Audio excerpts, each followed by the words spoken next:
Aston here from Now Spinning Magazine with a special Christmas special, and on this video I'm going to be counting down to my top Christmas CDs, maybe with one vinyl album thrown in as well. But basically this is my top 10 Christmas albums. Now there's going to be quite a few that are missing, that some of you will be looking in on this and saying, where's the Andy Williams Christmas special? I don't have that. I think my mum and dad may have had it, but it is long since gone. Glenn Hughes Christmas album. I don't have that either, although it's very, very good. Michael McDonald's Christmas album. That is very good, but I don't have that either. But this is my rundown of what I feel are the best festive albums you can get at the moment. Like, maybe you can't get some of them anymore. Anyway, as I was doing this and researching it, because obviously the Now Spinning house is full of Christmas joy, as you can imagine. Lots of records being played and stuff. I started to realise there were some that actually aren't albums, so they're in my bubbling under section. And just on the outside, because it's not an album, but I remember buying it in 1978 as a Christmas record, coming home after having too many beers when I was an apprentice electrician. It is Mike Oldfield and the Take 4 12-inch single, which was Virgin Records' Dreaming of a White Vinyl Christmas, and it was £1.49. There it is, look, on white snow vinyl. Actually, it's just white vinyl, but I'm calling it white snow vinyl, and why not? From 1978. And yes, you know, that was very Christmassy, so I remember buying that very, very well. Also on the outside of this, because I don't have an album, but a track that meant a lot to me when I was growing up was Merry Christmas Everybody by the Plastic Ono Band, John and Yoko. I felt this, gosh, you know, is it Merry Christmas, War is Over? It's not quite, is it? Still as relevant, still as moving, still as important. Okay, the other one that's on the outlying of my top 10 Christmas albums of all time is AC/DC and The Razor's Edge. How the hell am I putting this down as a Christmas album? Easy. Because on track 5 of the CD is a track called Mistress for Christmas, which was a 12-inch single with Money Talks was on side 1 actually, and Mistress for Christmas and Borrowed Time was on side 2. But I think Mistress for Christmas by AC/DC is one of the best Christmas songs ever. Now that's what I call Christmas albums, all the stuff when you walk around the shops at this time of year, wherever you are in the world, and you hear all the same tracks. I was about to say the same old records, the same wonderful festive tunes that you hear. Where is Mistress for Christmas by AC/DC? Because it's not a novelty song, it's fantastic, and Angus's young guitar solo when it comes in with that one note that just sits on top of the root bass is just superb.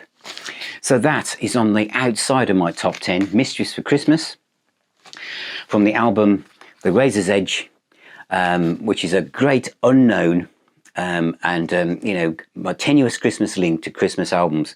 There's a track on here called Got You by the Balls. Maybe it should have been called Got You by the Baubles, Christmas Baubles, because maybe that would have made it a bit more Christmassy. Right, here we go. I'm down into my countdown. Now, number 10, again, some people will say, Christmas album, Emerson, Lake and Palmer, Works Volume 2. Why am I saying this is a Christmas album?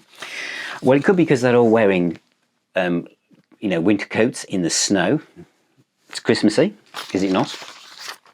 But also because it includes the best Christmas song ever for me, which is I Believe in Father Christmas. So I had to include this because this is my favourite Christmas song of all time. You know, the video, I remember seeing it at the time, you know, the soldier coming home from war and hugging his children. Again, they're all kind of like 1975, isn't it? Is it? Yeah, 1975. I remember I was 16 years of age. I remember seeing it on Top of the Pops, and it connected with me even then. I just wanted the world to be peaceful. Don't we all now? I Believe in Father Christmas by Emerson, Lake and Palmer. So that is why Works Volume 2 has to be, you know, my 10th best Christmas album ever. And because there's only the one song on there, I can quite happily play this album at other times, and it doesn't suddenly feel weird when you play it in the height of the summer. Okay, here we go, number 9. Number 9 is Tori Amos and Midwinter Graces. This was classed as the first seasonal album of classic carols and original songs from Tori Amos. Includes A Silent Night with You and Star of Wonder, which is a wonderful rendition. This is from 2009. It is Christmassy, but not overly. To many people, just drifting through your house, if this was playing, would just think, oh, you like Tori Amos. They wouldn't necessarily think it was a Christmas or festive album, unless one of the festive type tracks blends into the background, because it sits quite well in Tori Amos's back catalogue. But because I feel that it's a festive album, it works really well for me. So A Silent Night with You, Star of Wonder, Coventry Carol, etc. are all wonderful renditions. Next is number 8, and it is Merry Xmas, a guitar Christmas, and this is it volume? It is volume 1, isn't it? I think, yes, volume 1. Sorry, volume 1, and it includes. It's all instrumental tracks done by loads of guitarists. I just get my glasses for this too. It's very small print, and it includes Kenny Wayne Shepherd doing Rudolph the Red-Nosed Reindeer, Jeff Beck doing Amazing Grace, superb. Brian Seltzer Orchestra, Jingle Bells, Joe Satriani, Silent Night, Steve Morse, Joy to the World, Steve Vai, Christmas Time Is Here, Joe Perry, Blue Christmas, Alex Lifeson, Little Drummer Boy, Richie Sambora, Hote and Eric Johnson. It's great. Really hard rock versions of famous Christmas tunes that really does help you drink that warm mead or wine or your mince pies, whatever it is. It goes down very well with any of those things. Great album. Was that number 8? I think it was. Another guitar hero ventures into Christmas land, and this one is Blackmore's Night and Winter Carols. I'll admit, Richie Blackmore doing a Christmas album called Winter Carols, did my heart fly or sink? It fluttered as I wondered where was my all-time guitar hero going. But he was going with this kind of like chocolate box cake kind of cover on the front. He was going where him and Candice had been going for a while. What year was this? 2005. Hark the Herald Angels Sing, I See Three Ships, Winter, Ding Dong Merrily on High, Good King Wenceslas. They're all on here. They're all on here, and they've all got wonderful little flourishes of Blackmore's brilliance on his acoustic guitar and Candice's wonderful vocals. And yes, it goes down really well. And for people that think, Richie Blackmore wasn't even in that rock band, you put that out at Christmas and it will go down well with everybody from your family. I think there are multiple versions of this that have been tweaked and remastered or whatever, but this was the original that I bought and still gets played every year. Next is another metal god or metal star who ventured into the world of Christmas songs, and this time it's Rob Halford and winter songs. This time the guitars are turned up. You know, they're cooking, and a lot of this is full on. He's, of course, the voice of metal god, so you'd expect that. And so We Three Kings, O Come All Ye Faithful, O Holy Night, and etc. They're all there, and they're played with rock sensibilities, and Halford's voice, as you'd expect. He is a complete, combined rock vocalist and choir in one voice. In some ways, you think, I'm surprised he didn't do this earlier, because it really works. This is part of from the Halford box set that I must review in the new year. But it really is good. 2014, I think this was. But yeah, Rob Halford, round your Christmas tree.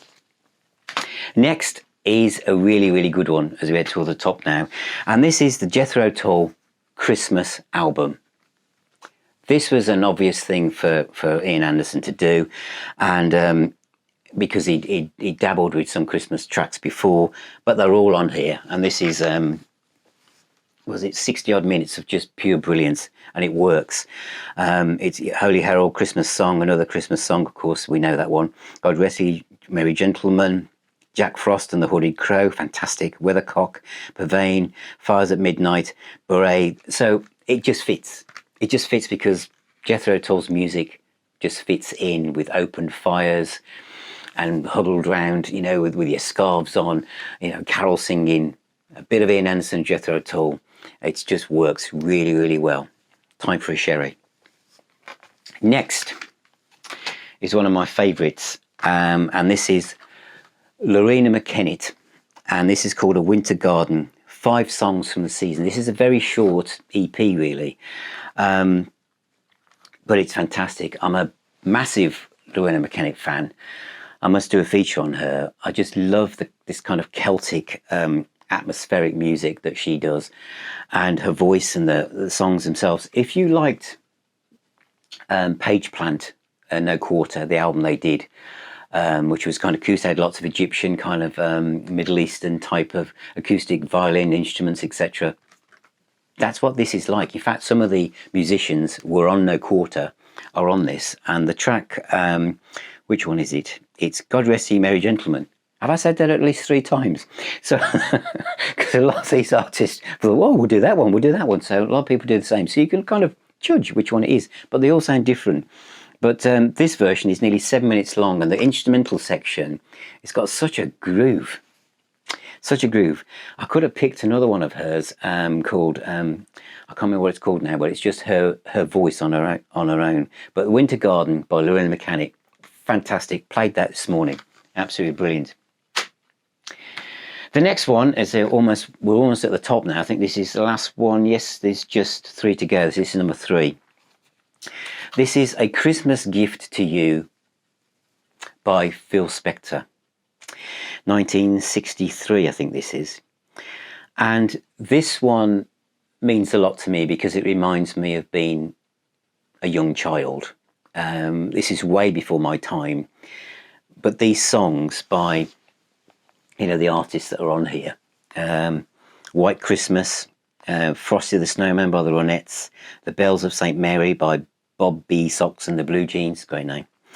Sleigh Ride, the Ronettes, Marshmallow World, I Saw Mama Kissing Santa Claus, the Ronettes, Rudolph the Red-Nosed Reindeer by the Crystals, Winter Wonderland, Darling Love, Parade of the Wooden Soldiers, Christmas Baby Come Home, Here Comes Santa Claus, and Silent Night. It just sounds like Christmas. It sounds like a bygone era when Christmas was so magic. It was such a magical time that all these songs were, you know, were just wonderful. I'm reminded again of that Bruce Springsteen song, aren't I? Santa Claus is Coming to Town, which isn't on here, but I've just suddenly thought of that while I'm wittering on. But yeah, by Phil Spector, just a wall of sound with just fantastic harmonies. Number 2 in my favourite Christmas albums of all time is Merry Christmas Volume 2. Now, Volume 1 is really, really good, but Volume 2 is a rock album. For anyone who loves rock guitar, this is absolutely the dog's doodahs, it really is. Steve Lukather, the Christmas song, 6 minutes and 20 seconds of just riffage and fantastic guitar playing. Absolutely brilliant. Neil Schon is on here next with Oh Come On, Be Faithful. Steve Stevens, Do You Hear What I Hear? Steve Stevens track on here, you know him from Billy Idol, do you? You know him from Steve Stevens' solo album? The riffs and the arrangements, where they've obviously thought, we'll touch on the Christmas stuff. We'll go there, we'll play the melody, and then we're off, mate. We'll go in here. And they've like literally put together some fantastic instrumentals that kind of, as I say, dabble with the Christmas element, and then zoom, we're off on full throttle rock and roll. Yes, it's still Christmas, but it's a metal Christmas, but with feeling, really is. So Steve Sims' track is fantastic. Stu Ham is Sleigh Ride. Trevor Rabin, Come All You Faithful. Is that another one I've said several times today? And then Zakk Wylde. Zakk Wylde's White Christmas is, again, riffage to the max. And then John Sykes, Correct Merry Gentlemen. John Sykes' track here is like an outtake from the 1987 album from Whitesnake, but without David singing on it. It's just brilliant, absolutely stunning. And then we move into more kind of jazz and blues with Robin Trower, Little Town of Bethlehem, Al Di Meola with Carol of the Bells, and then we end with Ted Nugent and Deck the Halls, which is more kind of, 4/4 rock and roll, but a great track. But that is my number 2 best Christmas CD of all time. Number 1 is probably no surprise to anybody, and it's the only one that really is a vinyl album because I've just reviewed it, but it's Christmas Crackers by Slade. It has to be, really. I was trying to think, is that true, Phil? But yeah, it is. Especially this is an album that I avoided and ignored at the time in the 80s. But me and Sue have been playing this, and this is the party. This is the one, as I've said, that, the in-laws are around or whatever, and everyone's had too much sherry and everyone's kind of singing. This just works. There's something on here for absolutely everybody. As I said in my other review, which you can see at the link at the end of this video. But everything from Okie Kokie, All Join Hands, to Merry Christmas Everybody, Let's Dance, and all the classic Slade stuff. Let's Have a Party, You'll Never Walk Alone, all that time. It's all you need, isn't it? It's all you need. So, I just want to say Merry Christmas to everybody watching this, and wherever you are, happy holidays and stay safe, and my love to all of you and your loved ones. Take care. Remember, music is the healer, and keep spinning those records wherever you are, and I hope Santa brings you something new to listen to as well. But I shall see you very, very soon. Thank you, and I'll see you in my next video.